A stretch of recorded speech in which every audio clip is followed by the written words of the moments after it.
Culturas digitais e sociedade do compartilhamento. Cartografias da cultura Wiki. Este é o tema do nosso convidado, que é diretor do Instituto de Humanidades, Artes e Ciências, professor Milton Santos, da UFBA, professor do Programa de Pós-Graduação em Cultura e Sociedade, doutor em Comunicação e Cultura Contemporânea e coordenador do Digitalia. Que venha ao palco Messias Bandeira, por favor. Bom, olá para todo mundo que está vendo a gente, as pessoas que estão participando do Univerão, as pessoas que estão assistindo a gente pela internet. É um prazer participar desse programa de formação e também de entretenimento. Eu gosto muito da ideia quando essas coisas estão conjugadas, e acho que essa iniciativa tem a ver exatamente com as novas modalidades de formação que nós temos hoje na sociedade contemporânea. E nada mais natural do que expandir, né, os nossos muros, os muros da universidade, Jackson, para pensar exatamente essa contemporaneidade, para buscar uma relação direta com a sociedade. Para mim é um prazer poder falar aqui com vocês, falar também para muita gente que já acompanha o trabalho, a discussão sobre a relação entre cultura e tecnologia, e é exatamente sobre isso que eu vou discorrer, que eu vou tratar um pouco essa relação que acontece hoje na sociedade contemporânea, de maneira absolutamente fluida, que é a relação entre informação, cultura e tecnologia. O que eu chamo aqui de cartografias da cultura Wiki é exatamente uma forma da gente pensar esse mapeamento, essa estrutura rizomática que nós temos hoje, no que diz respeito à condição da informação e do conhecimento. E como nós gostamos sempre de fazer, começamos exatamente com uma provocação, já a partir dessa imagem que parece um pouco disruptiva, mas a imagem do Creative Commons, que é uma forma de licença, uma forma de se flexibilizar os direitos autorais, uma forma de pensar a produção da cultura e do conhecimento na contemporaneidade, e a imagem também do copyleft, que coloca em questão a condição, eu diria, fundamentalista do autor, aquela situação em que o autor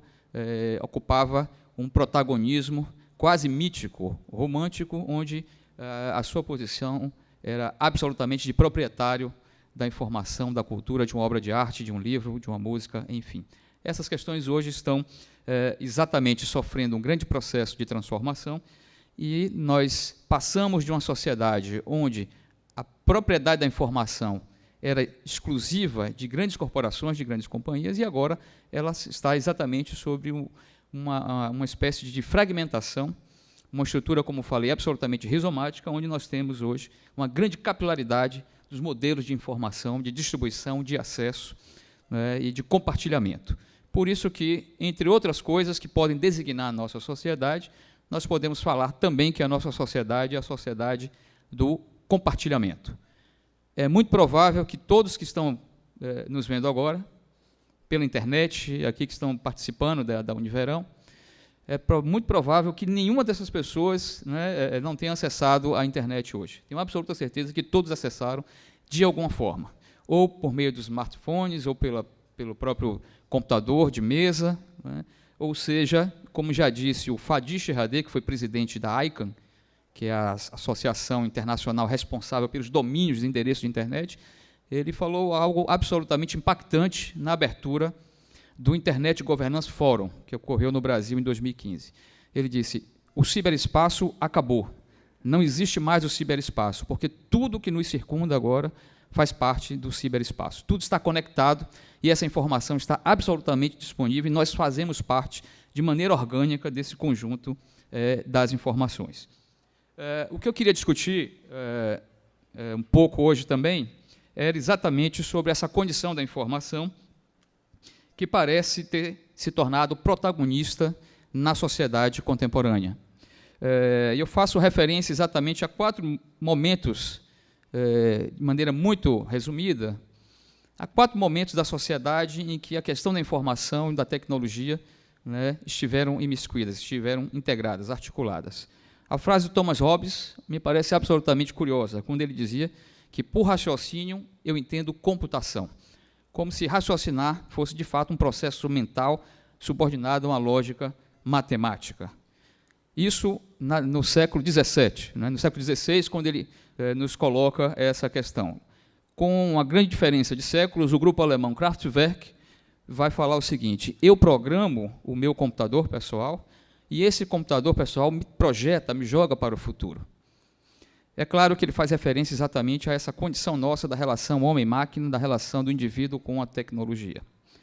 E, mais recentemente, dois movimentos absolutamente importantes: o movimento do software livre, promovido aí, eu diria, quase tendo como guru, né, como marco inaugurador desse processo, o trabalho do Richard Stallman, e, por outro lado, a ética hacker, que é a ética do compartilhamento, da superação, da quebra, do associativismo, da relação que nós temos hoje com a informação e com o conhecimento. Esse contexto vai mostrar para a gente exatamente uma mudança de escala absolutamente importante na passagem do analógico para o digital. Não que esses dois ambientes, Jackson, sejam excludentes, não que eles sejam distintos, mas eles estão certamente integrados.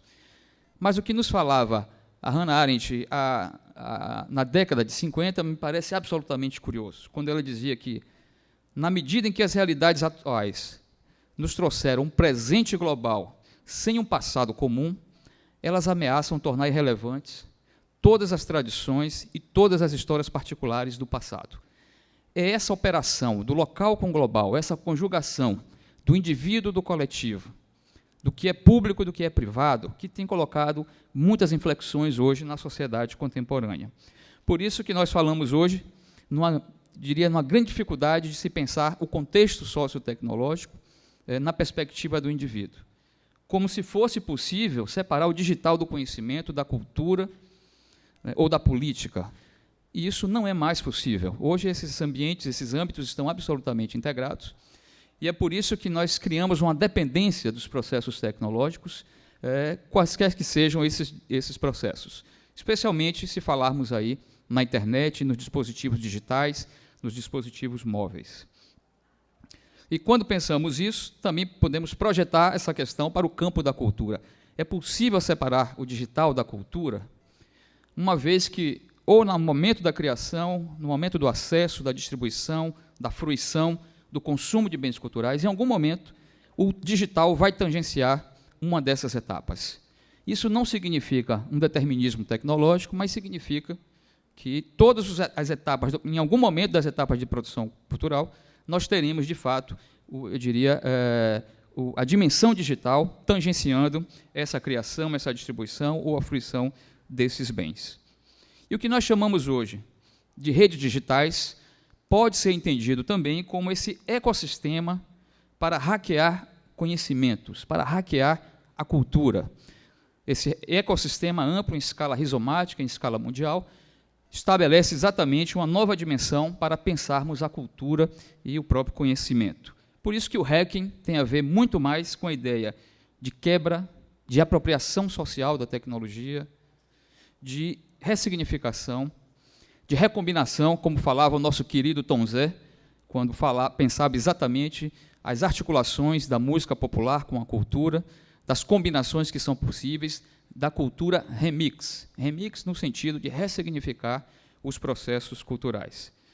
E é isso que tem desafiado muito nós que trabalhamos, que estudamos, nós que vivenciamos esse ambiente digital. Essas dimensões têm desafiado o nosso dia a dia, porque as questões mais estruturantes da sociedade, que foram consolidadas ao longo do século XX, elas estão num completo processo de erosão. Quando falamos em aspectos econômicos, políticos, os aspectos da propriedade intelectual, de como circula a informação hoje na sociedade, da dimensão viral das informações, da capilaridade, de uma inversão completa, eu diria, das estruturas de produção e acesso à informação. O que falamos aí de liberação do polo de emissão, hoje diz respeito exatamente a uma estrutura onde todos nós somos emissores e receptores, somos consumidores e produtores de informação simultaneamente. E, portanto, as culturas digitais representam exatamente essa dinâmica, eu diria, da ressignificação dos processos, dos modelos de produção da cultura e da informação. eu queria fazer 2 cortes absolutamente importantes que têm a ver exatamente com esse debate. Primeiro que, quando falamos da ideia de cultura wiki, estamos falando de uma sociedade que pensa hoje, que exige hoje a transparência, o compartilhamento, que estabelece como rotina a distribuição da informação. Mas esse é um sonho antigo que a gente pode, por exemplo, situar na ideia de uma biblioteca universal, a Biblioteca de Alexandria, provavelmente a maior biblioteca do mundo antigo, que foi incendiada. Na verdade, os historiadores hoje já chegaram ao consenso de que foram vários incêndios que destruíram a Biblioteca de Alexandria, mas que ali, de fato, carregava, em boa medida, uma boa parte do conhecimento humano registrado. E essa ideia de biblioteca universal, ela parece ser também, eu diria, mimetizada na ideia de que nós somos também, de certa maneira, uma biblioteca.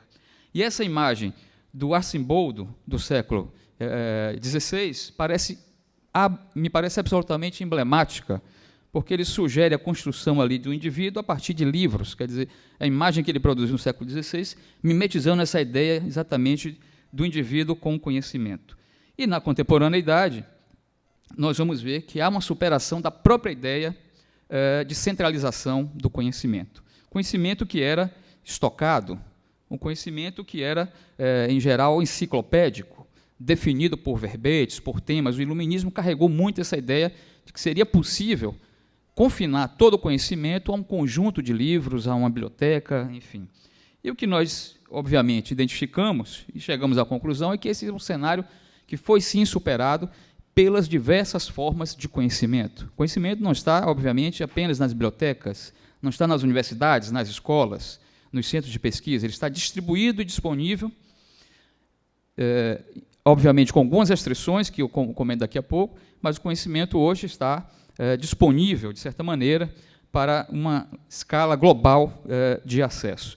Por isso que falamos hoje em pós-iluminismo, por isso que discutimos aí uma espécie de conhecimento em rede, e podemos falar, por que não, de uma espécie de conhecimento wiki. Esse conhecimento, essa ideia da Wikipedia, mas o conhecimento wiki no sentido de uma ampla forma de distribuição e de acesso. E talvez pudéssemos falar exatamente, eu diria, de um backbone, de uma espinha dorsal, que define um pouco, que ilustra um pouco esse contexto sociotecnológico da contemporaneidade. Da noção de noosfera, do Teilhard de Chardin, passando pela noção de aldeia global, do ciberespaço, do William Gibson, da inteligência coletiva, do Pierre Levy, da rede semântica, do Tim Berners-Lee, da inteligência coletiva, do Kerckhoff, enfim, da cultura remix, do Lessig, da cultura livre, o copyleft, ou seja, todos esses elementos conformam aí a ideia de que nós temos hoje uma espécie de mundo conectado e que pertencer a esse mundo significa realizar a operação on ou off, de estar ou não conectado, de estar, portanto, sob a égide aí das tecnologias da informação e da comunicação. E retornamos, de certa forma, à ideia de que o conhecimento, não é, pode ser, de certa maneira, disponibilizado, sistematizado e entregue às pessoas e não apenas às corporações. Mas isso vem carregado de uma série de questionamentos, a exemplo de projetos que se colocam de maneira totalizante, como o Google Books, que quer digitalizar os acervos e vem digitalizando os acervos de grandes bibliotecas e grandes museus, mas que tem aí, junto com isso, embutido a ideia de que esses conteúdos poderão ser cobrados e esses conteúdos poderão, indiretamente, gerar recursos para uma grande corporação como é o Google. E por isso que precisamos problematizar, Jackson, se devemos nos submeter a essa lógica ou se devemos pensar, de fato, numa espécie de governança pública para a digitalização dos nossos acervos, uma vez que nós disponibilizamos muitas informações e não temos o cuidado de pensar de que maneira isso será utilizado ou está sendo utilizado pelas grandes corporações. Não é que a minha informação individual tenha valor para uma grande corporação como o Google, como Apple, como Spotify.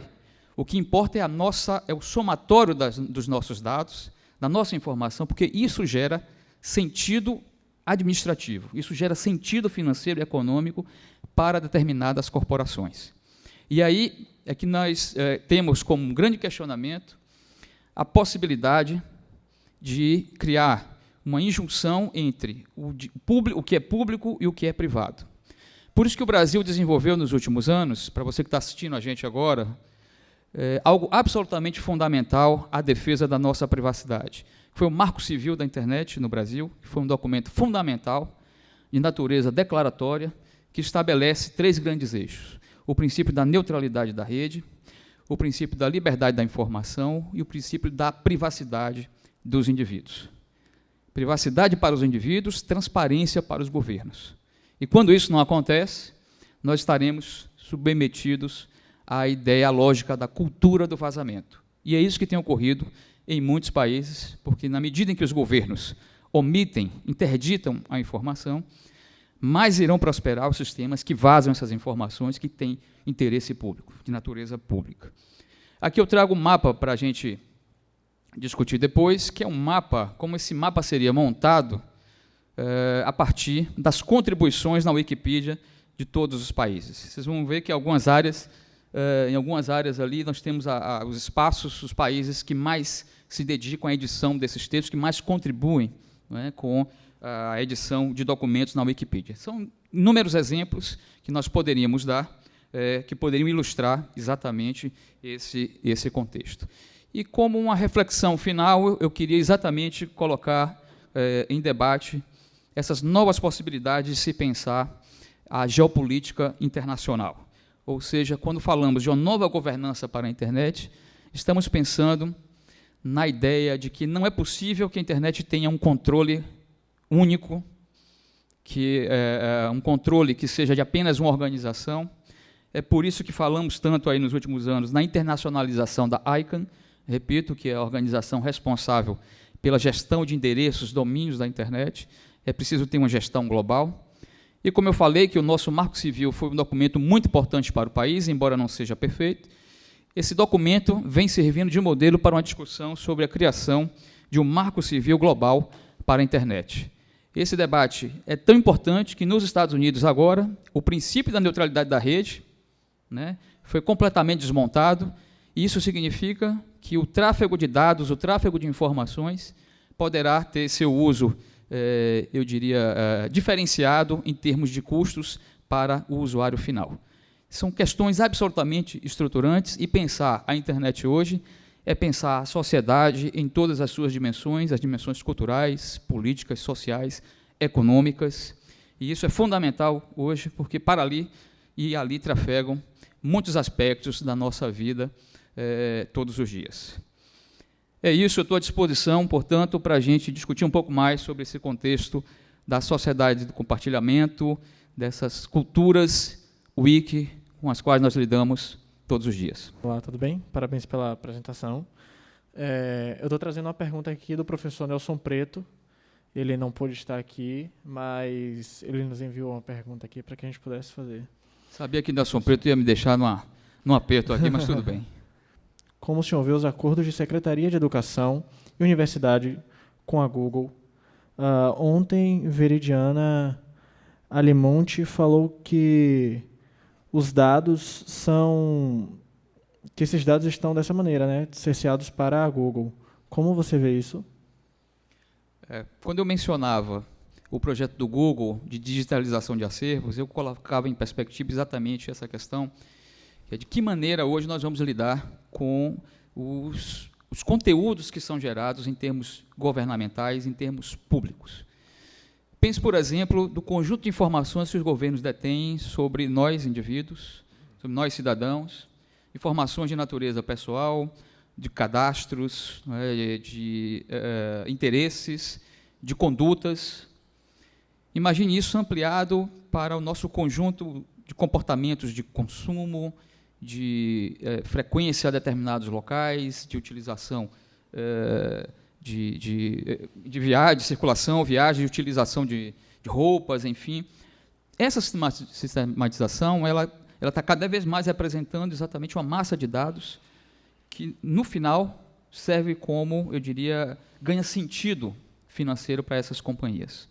O problema, agora, é muito mais sensível, né? Isso exige uma sintonia fina dos governos, no sentido de entender os limites de uma parceria com o setor privado e do que o que representa de fato o interesse público.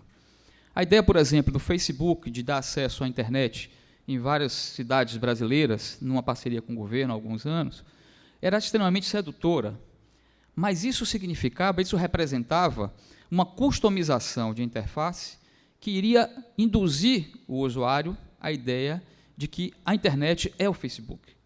Isso não é verdade, obviamente. O Facebook é um dos braços importantes. Na realidade, o Facebook não passa de um site importante, com um grande número de usuários, com uma série de funcionalidades interessantes, mas é apenas um site, entre bilhões de sites que nós temos hoje na internet. E você não pode subordinar uma política pública apenas, quer dizer, a um ator, um protagonista, da internet. Então, eu acho que o que vem acontecendo hoje na relação do Estado com algumas empresas das tecnologias da informação tem a ver exatamente, eu diria, com a natureza comercial que se alastrou pela internet, violando a ideia utópica, a dimensão utópica de que era uma rede livre, de que a informação estaria disponível, de que nós nos relacionaríamos em escala global com todo mundo, que os artistas iriam se relacionar com o seu público, e não estava previsto, por exemplo, que entre mim, artista, e o meu público, eu teria empresas como Apple Music, como Spotify. Entre o cineasta e o seu público, não teriam empresas como o YouTube, como Vimeo e outras grandes corporações. E esses intermediários hoje, eles mimetizam exatamente aqueles grandes intermediários das cadeias de produção da cultura, as grandes gravadoras, as companhias do cinema, as grandes editoras, os meios de comunicação, enfim. Então, nós vivemos hoje uma grande inflexão das dimensões do público e do privado, mas eu entendo que é, sobretudo, no fortalecimento da sociedade civil que nós podemos, sim, estabelecer uma correlação de forças nesse cenário.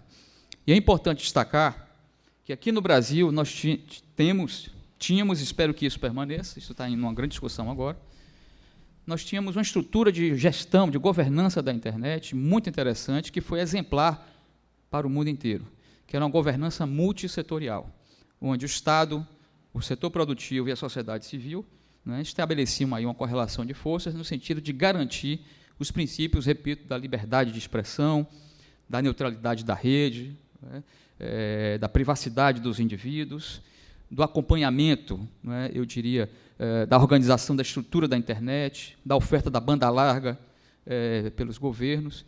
Ou seja, essa estrutura ela foi fundamental para garantir essa relação equilibrada entre esses setores. Isso está em questão agora.